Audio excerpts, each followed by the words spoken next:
Dwight. Everybody wins.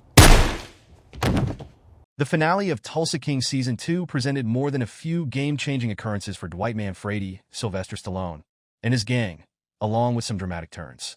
Throughout the second season of Tulsa King, Dwight has been grappling with an overwhelming number of issues. In addition to personal issues such as his relationship with Tatiana Zappardino, Dwight faced opposition from three different directions: Tulsa, Kansas City, and New York. While Tulsa King Season 2's finale addressed many of those problems, it also left several unresolved uncertainties. The season finale of Tulsa King Season 2 has something to offer each character, and it will undoubtedly transform them all. From Dwight's newly legitimate companies to the beef he squashed with Cal Thresher and Bill Bevilacqua, many Tulsa King characters have a bright future ahead of them. Some, however, have no future at all, as Tulsa King Season 2, Episode 10, saw one somewhat unexpected death: Chickie and Vernitzi. That wasn't the episode's most dramatic turn of events, though all of them deserve explanation. Dwight let Cal Thresher live at the end of Tulsa King Season 2.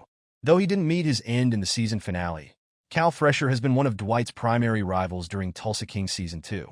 Rather than killing him, Dwight merely seized control of Cal's large-scale marijuana operation and let him live. Given Cal's history, which included attempts to rig Dwight's trial and direct assaults on the wind farm, this decision was particularly unexpected. Though the general had some reasons to let Cal live, Dwight didn't seem like he was going to let Cal get away with what he did. Dwight let Cal live, mostly because he couldn't safely murder him. Cal is a well-known and wealthy businessman in Oklahoma, and his disappearance would likely attract notice and investigation. Dwight likely released Cal to avoid the attention of another police agency or the FBI. On top of that, though, Dwight told Tyson he wanted no more trail of dead people left behind. Cal seems to be evidence that Dwight is leafing a new, more subdued, serene path. Why did Bill Bevilacqua kill Chickie in the Tulsa King Season 2 finale? Chickie's slow fall over Tulsa King at last came to an end, yet his death surprised me a little. Vince had ordered Chickie to Tulsa either to kill Dwight or persuade him to rejoin the Invernizzi Mafia family. After Dwight rejected her offer, Chickie went to Bill Bevilacqua and attempted to convince him to kill Dwight, but Bill ended up killing Chickie instead. Chickie's death was particularly shocking because it came out of nowhere, and Bill's gun barely made a slither into the corner of the frame. Although Bill's decision to murder Chickie was instantaneous, it was not without some justification. Bill told Dwight 50% just after he killed Chickie. Bill used the term 50% to refer to his share of Cal Thresher's weed farm. Therefore, he killed Chickie to obtain a half share, not a quarter. Bill also provided some insight into his impressions of Chickie. Given that Chickie no longer held control over the Invernizzi family, Bill likely viewed Dwight as a more reliable collaborator. For Bill, that made choosing between killing Dwight or Chickie quite simple. Chickie's passing fundamentally alters Tulsa King's underground scene. Vince has assumed the undisputed leadership of the Invernizzi crime family, potentially posing a significant threat to the New York mob. Vince is no brighter than Chickie was, and he has far less experience leading a mob, unstable and useless as Chickie was. Chickie's name also carried weight with folks like Bill Bevilacqua and Dwight, whereas Vince is generally recognized as an idiot and annoyance.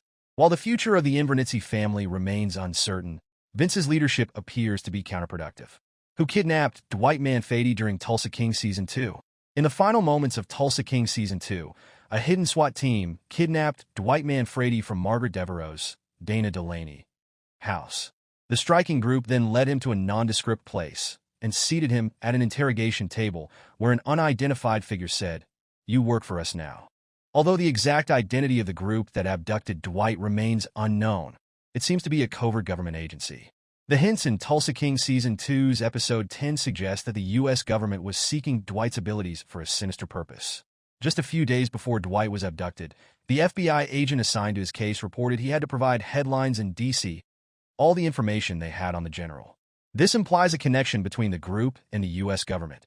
Yet their actions appear to be completely unrecorded. Everywhere Dwight went, he didn't resemble a prison or jail.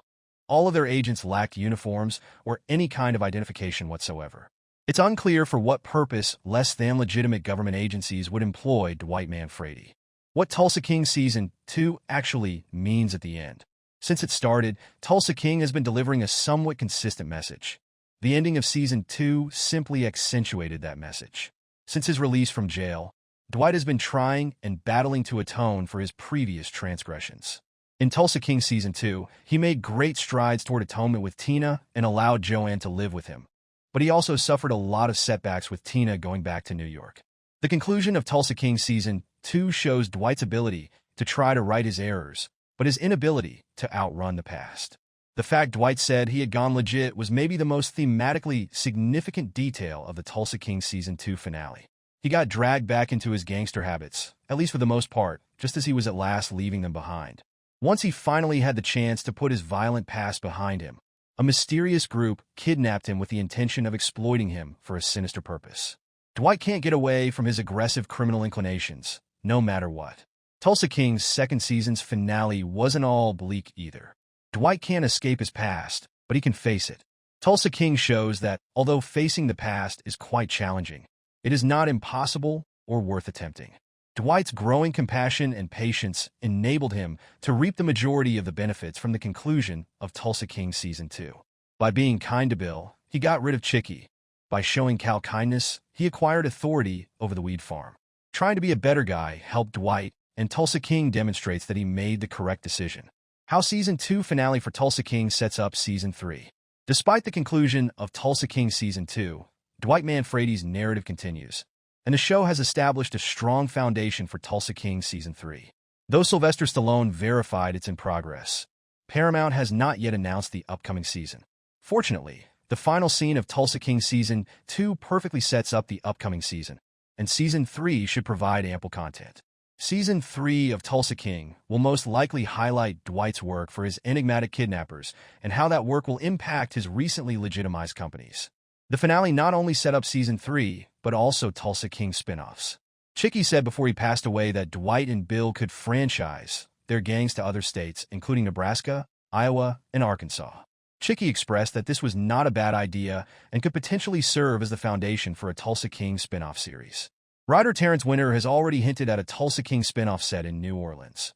Watching who Dwight chooses to manage his first franchise and the difficulties they encounter in a new location would readily be its own program. Tulsa King Season 3 will also have to handle various other loose ends. For instance, Dwight's falling out with Tina merits deeper investigation. Bill Bevilacqua might have reached peace with Dwight for now, but there's no assurance that harmony will endure. Bill could readily follow Dwight once more, which would create another gripping gang fight in Tulsa King Season 3.